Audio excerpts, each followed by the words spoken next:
Nós podemos encontrar basicamente dois grandes tipos de motores elétricos. Os motores de corrente contínua, que são os motores que estão aqui em cima, e os motores de corrente alternada. E também tem um tipo de motor que transita entre eles, que é o motor universal, que pode ser que eu tirei um negócio ali meio a meio. Eu quero que você entenda que os motores de corrente contínua existem vários tipos. Existem esses tipos que você consegue ver: excitação séria, excitação independente, com bond, ímãs permanentes, excitação paralela. São os tipos de motores de corrente contínua. Jorei, por que eu não conheço motores de corrente contínua? Porque eu não conheço tanto. Porque esses motores, meu filho, estão com... Vou ser bem vulgo aqui. Estão com uns dias contados dentro da indústria. Eles eram muito utilizados, até hoje são utilizados, tá? Mas eram muito mais utilizados. Por quê? Porque esses motores, eles geravam... Era fácil de controle. Era muito fácil de gerar um controle de velocidade. Era muito fácil gerar um controle de posicionamento, por exemplo, e até mesmo de torque. Porque o controle dele era mais simples. Só que, anote aí, ele era muito caro. Era caro para poder fazer reparo, para poder manter um produto desse na sua empresa, para poder manter máquinas com esse tipo de motores, você tinha que ter profissionais capacitados para trabalhar com isso. E, cara, é difícil, cara. Até para fazer manutenção nisso é caro, sacou? Então, o que acontece? Foi gerando, né, um maior controle de outros tipos de motores. E para quem não viu, é esse motor aqui. Na verdade, ele foi o primeiro motor a ser inventado lá em 1828. Se eu não me engano, foi até pelo engenheiro Siemens, o cara que deu origem à marca. Uma marca, né, que vocês conhecem aí, a Siemens. Acho que foi ele que inventou o motor DC. Eu acho, né? Não sei, eu li aí em alguma coisa. Enfim, as aplicações: setor automotivo, circuitos eletrônicos, ok? E como era basicamente composto, essa imagem é da City System. Tá? A imagem eu peguei de lá, créditos para eles. Blog bem legal, vocês acompanham também.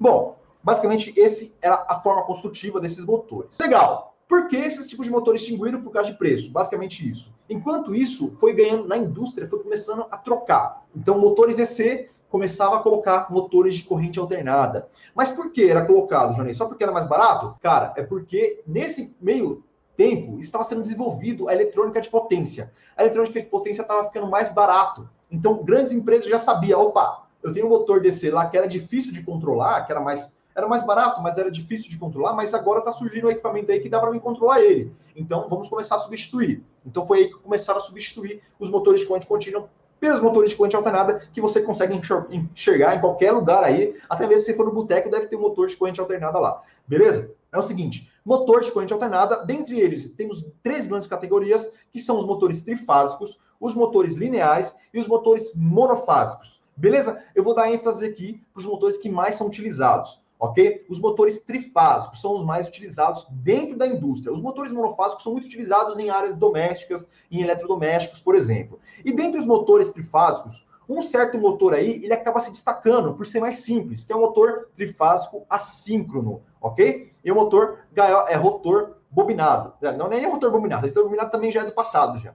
Ok? É o gaiola de esquilo. Então, vocês podem ver que tem o gaiola de esquilo, tem o rotor bobinado, que também foi muito utilizado para controle de velocidade no passado, mas muito desgaste, tá? Muito desgaste, muita manutenção. E quando começou a surgir o dispositivo que controla esses carinhas hoje, esse motor aqui praticamente foi extinto da indústria. E o motor campeão é o motor gaiola de esquilo. Mas eu quero dar ênfase aqui para você conhecer um determinado tipo de motor que, anote aí, esse motor vai ter mais evidência ao longo dos anos, que é o motor de ímãs permanente, ok? Esse tipo de motor trifásico, ele não é nem assíncrono, ele é motor síncrono, tá? Essa imagem está um pouco errada, ó. Ele é motor síncrono de ímã permanente. Motor monofásico, como vocês podem ver, a grande característica dele é um capacitor de partida, você consegue enxergar isso facilmente.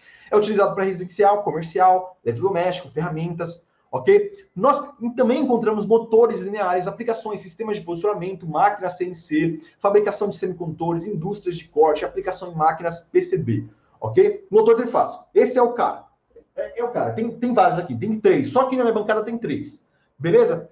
Por que tem muitos deles? Porque ele está muito presente nas aplicações industriais, ponte rolante, elevadores, serra, bomba centrífuga, entre vários outros, né? Injetoras, extrusoras, esteiras, elevadores, escadas rolantes, o que mais? Me fala aí, quais tipos de aplicações vocês trabalham? Escrevam aqui no comentário que eu vou ler também. Olha só por que eu falei para vocês escreverem o nome desse outro motor aqui, ó, motor de ímã permanente. Ele é um motor mais compacto, ele tem mais eficiência, esquenta menos, ok? Mas por que ele ainda não é totalmente utilizado? Porque ele precisa de drive. Não é simplesmente você pegar um motor e ligar na rede, não vai dar certo. Esses motores precisam ser acionados através de um drive especial que está pronto para fazer o comando desse tipo de motores, ok? Então, hoje em dia, quais são os drives que acionam motores síncronos de ímã permanente? Servomotor, inversores de frequência especiais, ok? Não são todos inversores de frequência, são inversores de frequência especiais que possuem a capacidade de acionar motores de ímã permanente, ok? Tem um algoritmo especial dentro deles para poder fazer o alinhamento ali dos polos, para não ter trepidação constante, ok? Motores síncronos, servo-acionamento, ímã permanentes, ok? Motores assíncronos, gaiola de esquilo, QS, rotor bobinado, gaiola de esquilo. E por que gaiola de esquilo? Robustez, custo reduzido. A construção dele é simplesmente ferro, alumínio e cobre, basicamente isso. Ele é constituído de estator e rotor. Mas por quê, Jonei? Quando os motores DC estavam reinando na face da Terra, ou melhor, quando eles estavam reinando dentro da indústria, por quê? Os motores AC, trifásico, gaiola de esquilo, que já existiam, porque eles não estavam tendo todo o papel que tem hoje. Porque simplesmente o motor de corrente contínua, ele permitia o controle através de um acionamento para o motor de corrente contínua, ok? De forma simples, você alternava a tensão ali do motor de corrente contínua, você conseguia controlar a velocidade. Enquanto os motores de corrente alternada não permitia você alterar a velocidade, ok? Porque a velocidade, ela sempre respeitava essa relação aqui, essa equação que você consegue ver, onde a velocidade síncrona, que é a velocidade do eixo, né, da velocidade do campo girante, do estator, ela sempre era dada por essa equação, 120 vezes 60 dividido por P, onde esse 60 aqui é a frequência da rede. Então, note que nós não temos uma variável que nós podemos alterar facilmente aqui. Únicas duas variáveis que nós tínhamos, né, que nós temos dentro dessa equação, é essa frequência aqui, a frequência da rede, né, a frequência de limitação, e o número de polos. Mas número de polos não é uma variável que é fácil de alterar, concorda? Existem motores com até 2 enrolamentos, e você tinha que fazer um sistema de acionamento diferente. Quando você queria uma velocidade baixa, você acionava um enrolamento, né, que tinha uma maior quantidade de polos. Dessa forma, o motor ele se comportava com a velocidade menor, ok? Aí quando você precisava de mais velocidade, você desligava aquele acionamento e ligava outro acionamento. Por exemplo, o motor da Lander, né? Então você já viu o motor da Lander? Ele simplesmente tem 2 enrolamentos ali, onde você consegue fazer o acionamento de uma velocidade e de duas e a segunda velocidade, ok? Mas cai por mim, cai entre nós.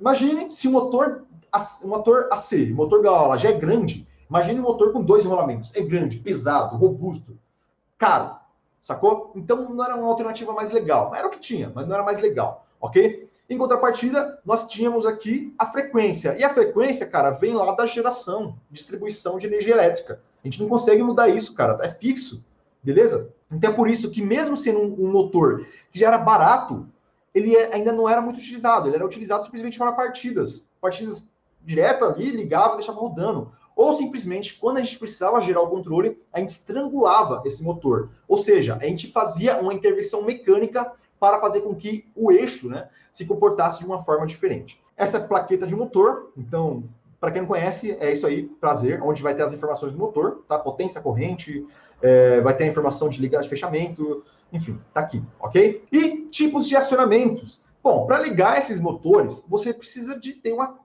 técnica de partida, tá? Nós conhecemos a partida direta, que é a forma mais simples de fazer a partida. É a mais econômica, entre aspas. Vou até vir aqui para você não confundir. Ó, é a mais econômica em termos de equipamentos que você vai comprar na hora de colocar, na hora de fazer o seu acionamento. Ele é econômico. Porque basta você colocar a proteção, basta você colocar o controle e você já tem a sua partida elétrica. É o mais econômico, mais eficiente ao longo na visão geral do projeto? Não, definitivamente não. Gera um alto desgaste, gera um alto estresse mecânico no motor e um desgaste na sua rede. Você começa a ter correntes de pico, ok?